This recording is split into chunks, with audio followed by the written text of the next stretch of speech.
Oke, oke. Assalamualaikum warahmatullahi wabarakatuh. Perkenalkan nama saya Sulatalita Ardia Putri, NIM 121450087. Pada kesempatan kali ini saya akan mendokumentasikan atau mempresentasikan tentang proyek pengembangan website pribadi yang saya beri judul Perpustakaan Digital.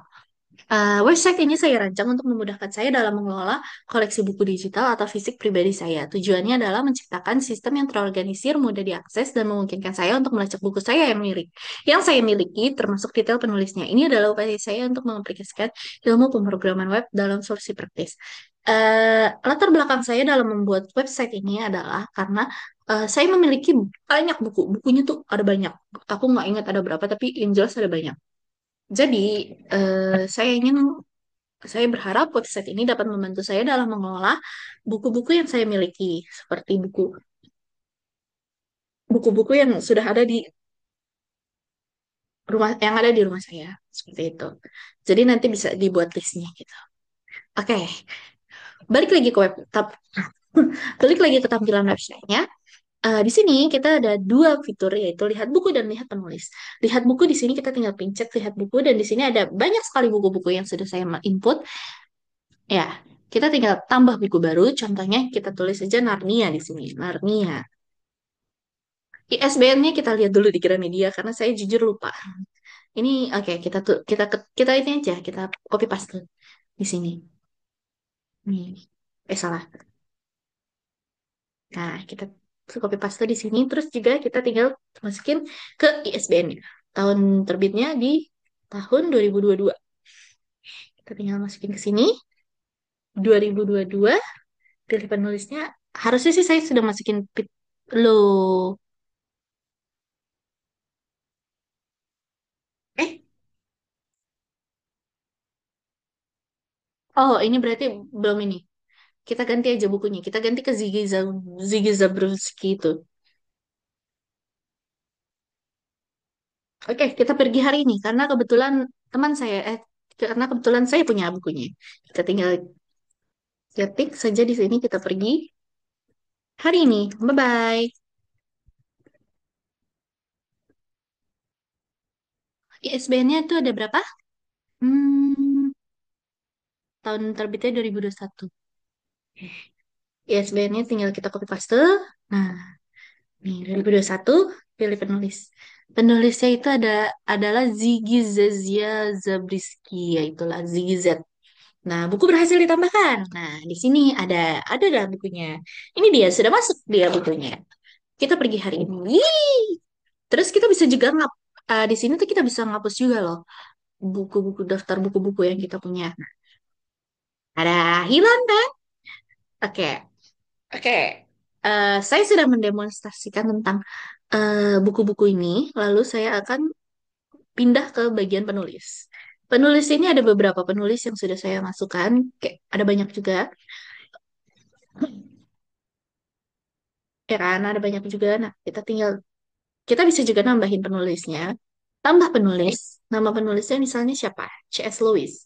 Nah, ini kita tinggal tambahin aja biografi. Biografinya itu bisa kita tambahkan yang panjang ataupun yang pendek, karena tergantung selera kita masing-masing. Eh, bisa biografi singkat C.S. Lewis atau apa, kita tinggal tambahin aja tambah penulis. Nah, penulis berhasil ditambahkan. Berarti di sini harusnya sudah ada. Nah, ada kan? Di sini Chess Lewis. Oke, di sini kita juga bisa menghapus penulis yang ada di sini. Contohnya kita menghapus apa ya? Ini Peter Carey. Kita tinggal hapus, dihapus dan yap, sudah hilang. Oke? Oke dong. Oke, sekarang kita pindah ke arsitekturnya. Di sini saya tuh pakai arsitekturnya seperti ini.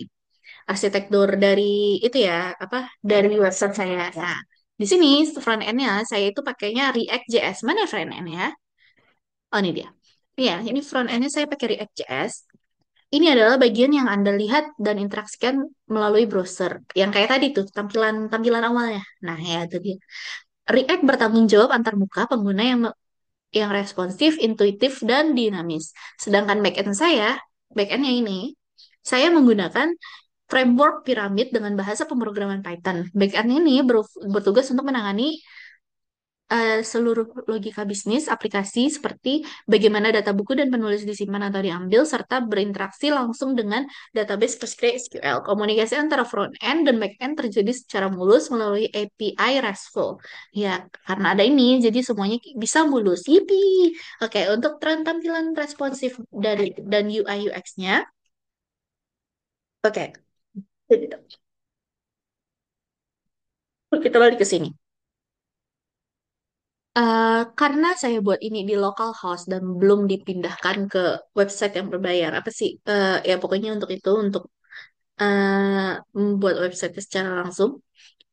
Jadi website ini hanya bisa dibuka bu- di laptop saya doang, nggak belum bisa saya buka di tablet ataupun di handphone saya.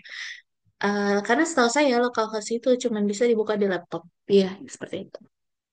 Oke, salah satu fokus utama dalam pengembangan website adalah memastikan tampilan website ini responsif dan memiliki UI UX yang intuitif. Responsif itu seperti ini. Kalau kita buka lihat penulis, langsung kebuka dan muncul semua data penulisnya. Seperti itu. Ataupun saat kita akan menambah penulis. Nah, langsung muncul kan. Artinya, website ini dapat diakses dengan nyaman di berbagai perangkat, baik itu desktop, tablet, maupun ponsel, dengan tampilan yang menyesuaikan secara otomatis. Desain yang bersih dan navigasi yang jelas bertujuan untuk memudahkan saya sebagai pengguna dalam menemukan informasi dan melakukan berbagai operasi manajemen buku dan penulis dengan cepat dan efisien. Oke,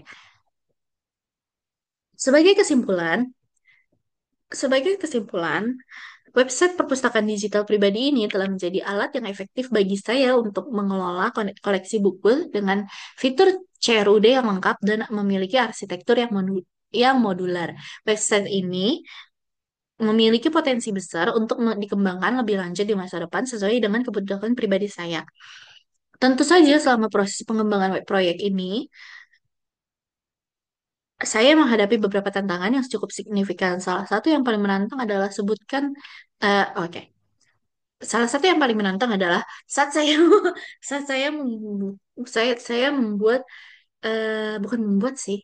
Saat saya ingin menambahkan buku ke ke dalam website saya, menambahkan buku dan menambahkan penulis, itu tuh tiba-tiba error gitu loh, kayak kagak muncul. Katanya gagal menambahkan buku. Itu yang paling susah menurut saya. Eh, Juga penanganan kebijakan CORS atau Cross Origin Resource Sharing antara front-end React dan back-end Pyramid atau manajemen sesi database secara manual menggunakan SQL Alchemy tanpa bantuan ORM seperti Pyramid TM. Dengan melakukan debugging,